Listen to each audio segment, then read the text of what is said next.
Hello everyone, welcome back to our YouTube channel. Last పార్ట్లో వినాయకుడు బాధపడుతున్న పార్వతీదేవికి అన్నయ్యను కైలాసానికి తిరిగి తీసుకొచ్చే బాధ్యత నాది అని మాట ఇస్తాడు. ఆ తర్వాత ఏం జరిగిందో ఇప్పుడు తెలుసుకుందాం. అప్పుడు పార్వతీదేవి బాధపడుతూ, యోధుడి మనస్సు స్థిరమైన నిర్ణయాలు తీసుకోలేదు, లక్ష్యాలను అందుకోలేదు. కారణం, స్థిరం లేని మనస్సు నిర్ణయాలను సరిగ్గా తీసుకోలేదు, లక్ష్యాలను అందుకోలేదు. కానీ కార్తికేయుడు తెలివైనవాడు. తనువుతో, మనస్సుతో అన్నీ పరిశీలించి చూశాక లక్ష్యాన్ని గురిపెట్టి ఛేదిస్తాడు అని బాధపడుతూ ఉంటుంది. వెంటనే వినాయకుడు పార్వతీదేవి బాధను చూసి మనస్సులో, అమ్మ అన్నయ్య గురించి చాలా బాధపడుతుంది, నేను ఏం చేస్తే అమ్మ ముఖంలో నవ్వు వస్తుంది అనుకొని, అమ్మా నన్ను తక్కువ అంచనా వేయకు, అన్నయ్య గురిపెట్టిన లక్ష్యాలను చూశావు, నేను విసిరిన లక్ష్యాలను నువ్వు చూడలేదు కదా అని అడుగుతాడు. అప్పుడు పార్వతీదేవి నవ్వుతూ, నువ్వు కూడా లక్ష్యాన్ని ఛేదిస్తావా, ఏది చూపించు అని అడుగుతుంది. వెంటనే వినాయకుడు, అమ్మా నేనేమైనా నిన్ను నమ్మించడానికి చెప్తున్నాననుకున్నావా, ఇప్పుడు చూడు అని పక్కనే ఉన్న ధనస్సును తీసుకొని కష్టపడుతూ ఉంటాడు.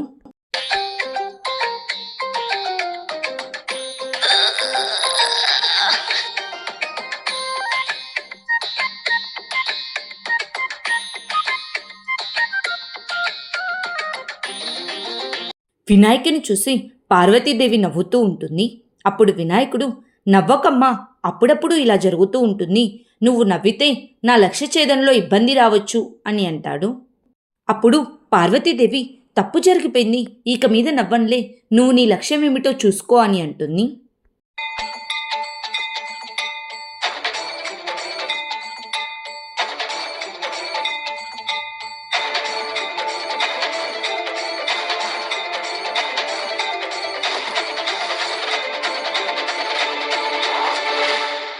వినాయకుడు తన శక్తిని ఉపయోగించి లక్ష్యాన్ని ఛేదించి, చూశావు కదమ్మా లక్ష్యాన్ని ఎలా ఛేదించాను, తెలివి అనేది నా యుద్ధనీతిలో ఒక లక్షణం.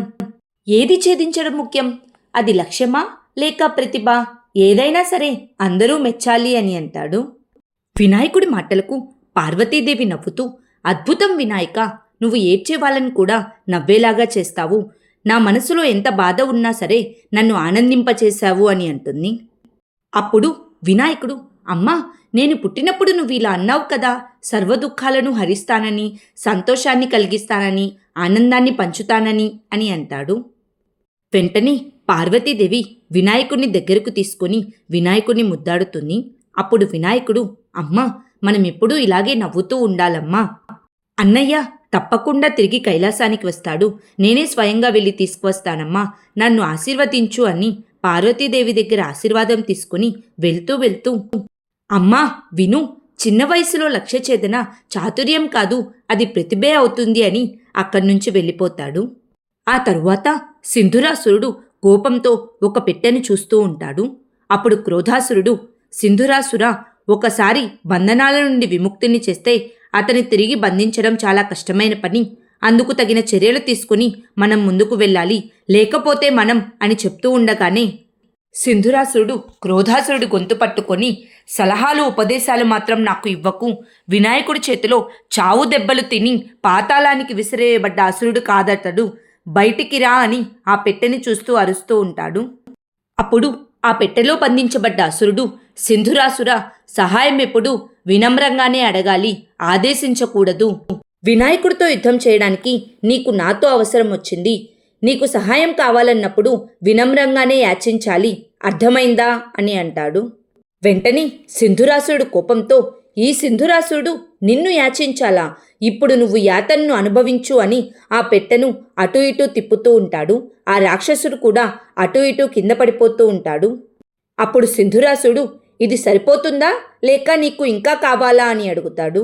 సింధురాసుడి మాటలకు భయపడి లోపల ఉన్న అసురుడు పెట్టెలో నుంచి బయటకు వచ్చి, నన్ను విముక్తుని చేస్తే ఏం లాభం, నేను కైలాసంలోకి వెళ్ళలేను, వినాయకుడిని సంహరించలేను అని అంటాడు.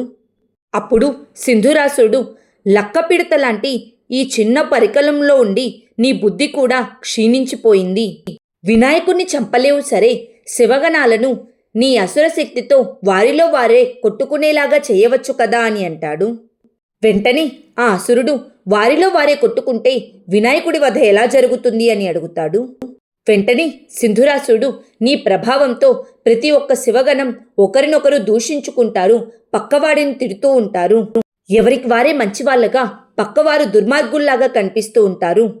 ప్రతి ఒక్కళ్ళు నేనే శ్రేష్ఠుణ్ణి, ఎదుటివాళ్ళు నీచుల్లాగా ప్రవర్తిస్తూ ఉంటారు. ప్రతి ఒక్కరూ తమ మంచిని నిరూపించుకునేందుకు ఒకరి వెంట ఒకరు పడుతూనే ఉంటారు, ఎదిగే ప్రయత్నం చేస్తూనే ఉంటారు. నా అభిప్రాయానికి ప్రాముఖ్యత ఇవ్వాలి, వేరే వారికి ఆ ప్రాముఖ్యం దక్కకూడదనుకుంటారు. అప్పుడు అరాచకం తాండవిస్తుంది. వారిలో వారే కొట్టుకోవడానికి సిద్ధమవుతారు.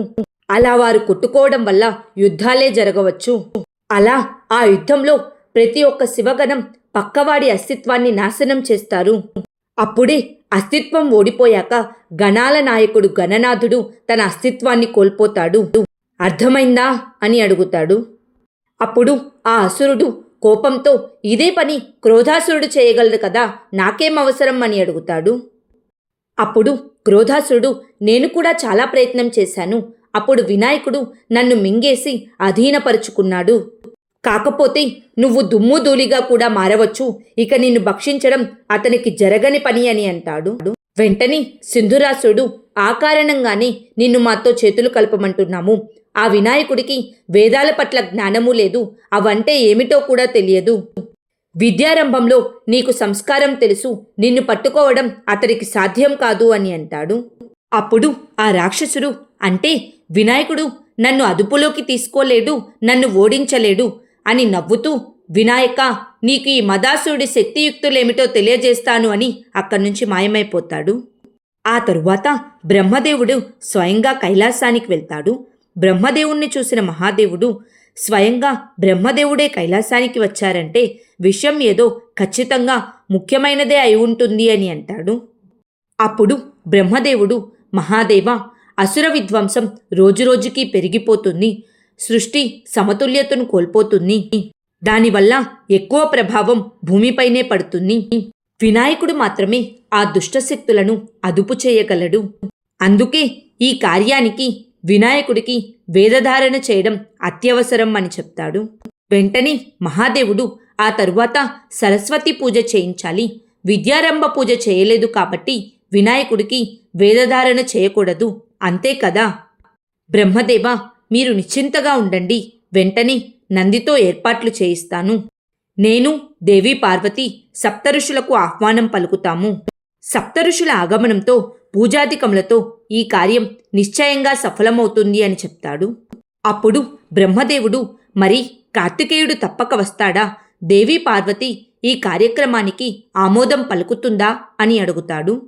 అప్పుడు మహాదేవుడు, బ్రహ్మదేవ, మీరు నిశ్చింతగా ఉండండి, కార్తికేయుడు ఈ కార్యక్రమానికి తప్పకుండా వస్తాడు. వినాయకుడు స్వతహాగా సోదరుడు చెంతకు వెళ్ళడు, కానీ అమ్మ చెప్పిన మాటలు తప్పకుండా వింటాడు అని చెప్తాడు. ఆ తరువాత వినాయకుడు మూషికాలతో, మూషిక మిత్రులారా, మీరు నాతోనే ఉంటున్నారు కదా, మీరు మా అన్నయ్యతో మాట్లాడడానికి నాకు సహాయం చేయాలి. మీ ఇద్దరూ కలిసి నాకు మా సోదరుడికి ఉన్న దూరాన్ని తొలగించే ప్రయత్నం చేయాలి. మా ఇద్దరినీ దగ్గర చేసి మీరు దూరంగా ఉండండి, నా మోదకాలను మాత్రం తక్కువ తినండి అని నడుస్తూ ఉంటారు. అదే సమయంలో వినాయకుణ్ణి ఎవరో గురిపెట్టి చూస్తున్నారని అర్థం చేసుకుని, హెచ్చరిక, ఎవరో మనల్ని గురిపెట్టి ఉన్నారు, నీక్కూడా నా మోదకాలు కావాలా అని మోదకాలను పట్టుకొని చూస్తూ ఉంటాడు. అప్పుడే ఒక బాలిక తన ధనస్సును ఎక్కుపెట్టి బాణాన్ని వేసి మోదకాలను చెట్టు మీద వేలాడదీస్తుంది. వెంటనే వినాయకుడు, అయ్యో నా మోదకాలు అని ఆ మోదకాలను తీసుకోబోతూ ఉండగా, అప్పుడు ఆ బాలిక మళ్ళీ ఆ మూటను పట్టుకోవాలని ప్రయత్నిస్తే, గుర్తుపెట్టుకో, నా గురి తప్పదు అని అంటుంది. అప్పుడు ఆ బాలిక, ఈ వనంలోకి ప్రవేశించేందుకు ఎవ్వరికీ అనుమతి లేదు అని అంటుంది. వెంటనే వినాయకుడు, నాకు కూడా అనుమతి లేదా, మరి నువ్వెందుకు ఇక్కడున్నావు, నాకు వనంలో ప్రవేశించే అనుమతి ఉంది, కానీ నువ్వు నన్ను ఎందుకు అడ్డుకుంటున్నావు అని అడుగుతాడు. అప్పుడు ఆ బాలిక, నీ మాటలను అదుపులో పెట్టుకోకపోతే అది నీకు ఎప్పటికీ మంచిది కాదు అని హెచ్చరిస్తుంది. వెంటనే, నాకు అర్థమైంది, నువ్వు దేవసేన కదా, బ్రహ్మదేవుడి కన్య, ఇంద్రదేవుడి పర్యవేక్షణలో ఉన్నావు. నమస్కారం, ఇది మన తొలి పరిచయం. ఈ తొలి పరిచయం అనంతకాలం వరకు గుర్తుండి అది విశేష పరిణామానికి దారితీస్తుంది అని పక్కనే ఉన్న మూషికాన్ని తీసుకుని దేవసేన మీద వదిలిపెడతాడు.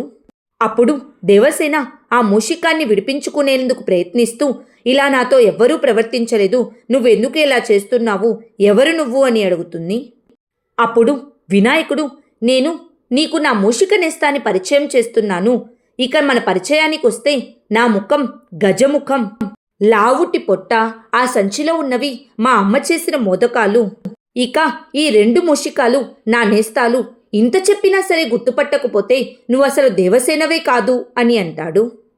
వెంటనే దేవసేన, తెలిసిందిలే, నువ్వు ఖచ్చితంగా పార్వతీపుత్రుడు వినాయకుడివి అని అంటుంది.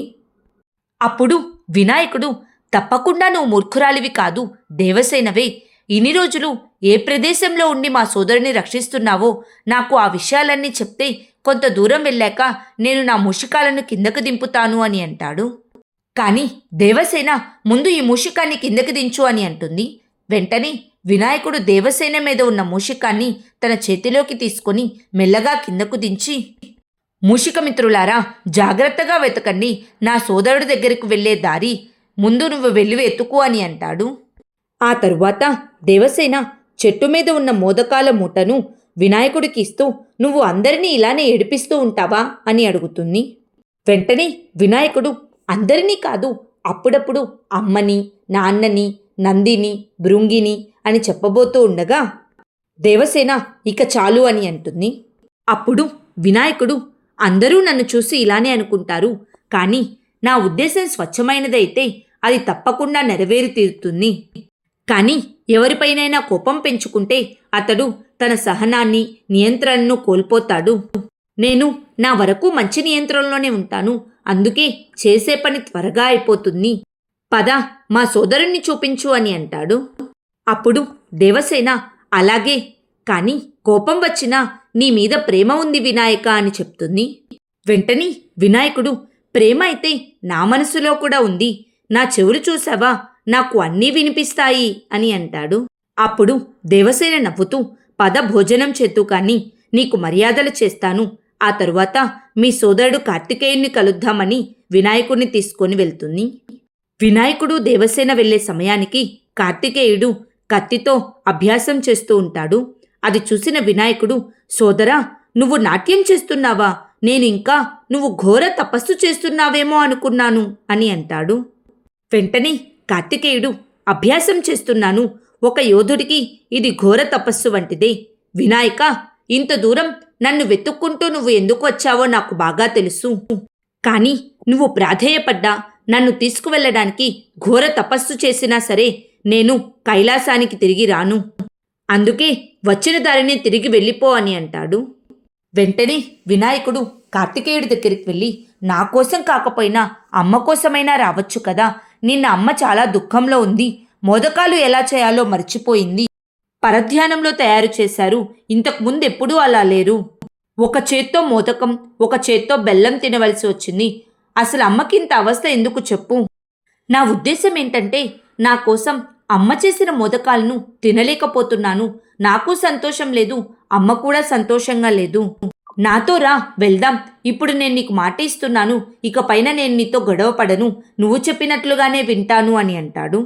అప్పుడు కార్తికేయుడు, వినాయక, నేను కైలాసాన్ని వదిలి రావడానికి స్వయంగా నువ్వే కారణం, ఎలాగైతే ఒకే వరిలో 2 కత్తులు పట్టవో అదేవిధంగా మనిద్దరం కైలాస పర్వతం మీద ఉండలేము, అందుకే చెప్తున్నాను, వెళ్ళిపో, నువ్వు నాన్నగారి గారాల కొడుకు కదా, ఆ గారాబాన్ని నువ్వే పొందు, వెళ్ళిపో అని అంటాడు. కార్తికేయుడి మాటలకు వినాయకుడు బాధపడి అక్కడి నుంచి వెళ్ళిపోతాడు. అప్పుడు దేవసేన కార్తికేయుడితో, వినాయకుడు మీకు సోదరుడు, ఒకవేళ మీకు కైలాసానికి వెళ్ళడం ఇష్టం లేకపోతే వెళ్ళకండి, అంతేగాని ఇంత కఠినంగా మాట్లాడడం మీకు గౌరవం అనిపించుకోదు అని చెప్తుంది. అప్పుడే సోదరా అని కేకలు వినిపిస్తాయి.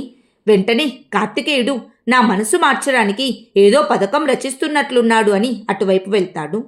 దేవసేన కార్తికేయ అటు వెళ్ళి చూడగా వినాయకుడు, సోదరా, నిన్ను కైలాసానికి తీసుకువస్తానని అమ్మకు నేను మాట ఇచ్చాను, ఒకవేళ నువ్వు నాతో కైలాసానికి రాకపోతే నేను కూడా ఇక్కడే దీక్ష చేస్తూ కూర్చుండిపోతానని అక్కడే కూర్చుండిపోతాడు. అది చూసి దేవసేన, కుమార కార్తికేయ, కోపం తగ్గించుకోండి, మీ ఇంట్లో వారందరికీ మీ మీద ఎంతో ప్రేమ ఉంది, మీరు ధన్యులు, వారంతా చాలా మంచివారు అని చెప్తుంది. వెంటనే కార్తికేయుడు, కుమారి దేవసేన, మీకు వినాయకుడి గురించి పూర్తిగా తెలియదు. అతని గురించి నాకు బాగా తెలుసు. ఇది ఒక ఎత్తుగడ. అతని ఎత్తుగడలకు నేను అంత సులువుగా పడిపోను అని చెప్పి కోపంతో అక్కడి నుంచి వెళ్ళిపోతాడు. అప్పుడు వినాయకుడు, మూషికమిత్రులారా, నేను అన్నప్పుడల్లా మీరు నాతో అనండి, అంటే నేను అన్నప్పుడు కాదు, నేను అన్న తరువాత అనండి అని సోదరా మాతో రావాలి అని పిలుస్తూ ఉంటాడు. మూషికమిత్రులు పలుకకపోవడంతో వినాయకుడు, మూషికమిత్రులారా నాతో అనండి అని సోదరా వెళ్దాం పదా అని కేకలు వేస్తూ ఉంటారు. ఆ తర్వాత ఏం జరిగిందో నెక్స్ట్ పార్ట్లో తెలుసుకుందాం. Please like, share and subscribe to our YouTube channel. Thank you.